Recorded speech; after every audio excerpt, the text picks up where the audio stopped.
এগৰাকী নাৰীয়ে কেনেকৈ নিজৰ আৱেগিক সংঘাতখিনিক নিয়ন্ত্ৰণ আৰু নিৰাময় কৰিব লাগে এই কথাখিনি কিন্তু আমাক কোনো আজিলৈকে শিকোৱা নাই।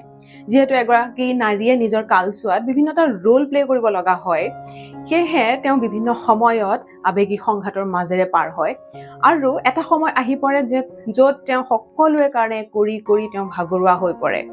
তেওঁৰ অনুভৱ হয় যে সম্পূৰ্ণভাৱে তেওঁ খালী হৈ পৰিছে, যিহেতু তেওঁ কোনোদিনে নিজকে অগ্ৰাধিকাৰ দিবলৈ নিশিকিলে।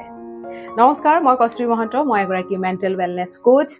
মই আপোনালোকৰ কাৰণে এটা ফ্ৰী মাষ্টাৰ ক্লাছ লৈ আহিছোঁ, যাৰ মই নাম থৈছোঁ দ্য হাৰমনি উইদিন, য'ত আমি 3টা বিষয়ে কথা পাতিম: অন্তৰ্নিহিত শক্তি, আৱেগিক সচেতনতা আৰু সমৃদ্ধিময় জীৱন।